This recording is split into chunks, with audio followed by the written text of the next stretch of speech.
बे सुंद' भिडिअ आं नोंथांमोननो फोरमायनो नाजागोन दाखालै बावै 22 एप्रिलाव पाकिस्ताननि उग्रपन्थीफ्रा एटेक खालामनायखौ लाफानानै बे समसिम जागायजेननायनिफ्राय भारताव बबे बबे जायगायाव आरो माब्ला एटेक खालामनानै बेसेबां मानसि फोथैखो भारतारि नोगोरारिफोरखौ पाकिस्ताननि उग्रपन्थी हानजाया बेनि डिटेल्स इनफरमेशन आं नैबे सुंद' समनि गेजेराव नोंथांमोननो फोरमायनो नाजागोन। थोरै बिदिब्ला जोङो आसोल बाथ्रा दावगालांनोसै। Let's go. नायदो पाकिस्ताननि उदखारि हानजा दिनैसिम भारतनि बबे जायगायाव गाग्लोबफैखो फारसे फोरमायनोसै। 22 जुन 2000 मायथाइ पाकिस्ताननि उग्रपन्थी लश्कर इ ताइबा एबा LET बेयो माने गोजाम दिल्लीनि लाल किला एबा रेड फर्टआव गाग्लोबदोंमोन आरो सा 14 मानसि फोथैदोंमोन एबा बुथारदोंमोन। नम्बर 2 10 अक्ट'बर 2001 जम्मु एन्ड काश्मीरनि लेजिस्लेटिभ एसेम्ब्लियावनो कार बम्बिं एबा मोनसे टाटा सुम'आव बम फिटिं खालामना लाना फैनानै बेयाव बेरफ्रु होफैदोंमोन आरो बे खामानिखौ एबा एटेकखौ पाकिस्ताननिनो मोनसे उग्रपन्थी हानजा जैश-इ-मोहम्मद बेयो खालामदोंमोन आरो बेयाव गासै 16 सा मानसि थैदोंमोन। 3 इन्डियान पार्लामेन्टआवबो पाकिस्ताननिनो मोनसे उग्रपन्थी हानजा पाकिस्तान बेस्ड मोनसे उग्रपन्थी टेरर ग्रुप बे जाबाय जैश-इ-मोहम्मद बेयो गाग्लोबदोंमोन एबा एटेक खालामदोंमोन आरो बेयाव सा 14 मानसि थैदोंमोन। 4 राम जन्मभूमि माने राम जन्मभूमियाव अयोध्यानि बेयावबो बिसोर एटेक खालामदोंमोन पाकिस्ताननिनो बिराद गाज्रि मोनसे उग्रपन्थी हानजा लश्कर-ए-ताइबा होननाया आरो बे एटाकखौ खालामदोंमन 5 जुलाइ 2005 आव।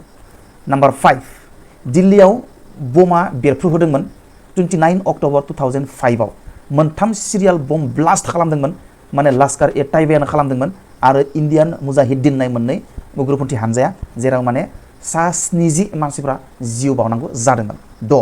26 नभेम्बर 2008 मुम्बाइ मुम्बाइआव एटेक खालामदोंमोन 2008 आव 26 नभेम्बराव जायखौ 26/11 एटेक होननानैबो मिथिनाय जायो जेराव 175 मानसिफोरा जिउ खोमानांदोंमोन बेयाव जायखौनो मेखौनो गावदोंमोन आरो बम होदोंमोन ग्रेनेड होदोंमोन बायदि होनानै खास्रि बिस्रि गासै 175 मानसिफोरखौ बुथारदोंमोन आरो बे जाथायखौबो खालामदोंमोन पाकिस्तान बेस्ड टेरर ग्रुपआ बेनो जाबाय लश्कर-ए-ताइबा। ओमफ्राय नम्बर 7 उरि एटेक जों बयबो मिथिगौ खोनादों बारा गोबाव जायाखै 2016 आव जादों 18 सेप्तेम्बरनि बेयाव माने मा जादोंमोन बेयाव बिराद सल्जार्सफोरा बेयाव जिउ खोमानो गोनां जादोंमोन 19 जन गासै सल्जार्सफोरा जिउ खोमानो गोनां जादोंमोन आरो माने सिभिलियानफोरखौबो लाफानानै गासै 23 जन मानसिफोरा बुथार जादोंमोन आरो बे जाथायखौ एटेक खालामदोंमोन जैश-इ-मोहम्मदानो। स' बेखौनो माने पाकिस्ताननि एटेक खालामनायनि बयनिख्रुइबो डिडलिएसिन गिलु-बालुसिन आरो बिराद गाज्रि खास्रि बिस्रिसिन होननानै माने गनायनाय जायो उरि एटेकखौ।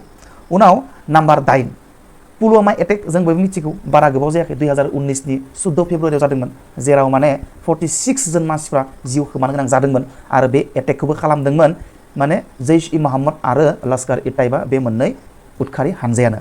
लास्ट बाट नट लिस्ट माने पहलगाम एटेक दाखालि बावैसो जानाय 22 एप्रिल 2025 जेराव माने 26 जन मानसिफ्रा जिउ खोमानो गोनां जादोंमोन 28 बो होननानै माखासे निउसफोराव मोन्दों डाइरेक्ट नुहैयाखै नालाय एसे कनफिउसाव थाबाय बेनिखायनो आङो 26 खौनो लाबाय 26 जन मानसिफ्रा बेयाव जिउ खोमानो गोनां जादोंमोन आरो टुरिस्टफोरखौ माने बेयाव टारगेट खालामनाय जादोंमोन धोरोम सोङै गावनाय जादोंमोन जायफोरा मुस्लिम नङा बिसोरखौनो गावनाय जादोंमोन आरो बे जाथायखौबो खालामदोंमोन पाकिस्तान बेस्ड टेरर हानजा बे जाबाय LET एबा लश्कर-ए-ताइबा।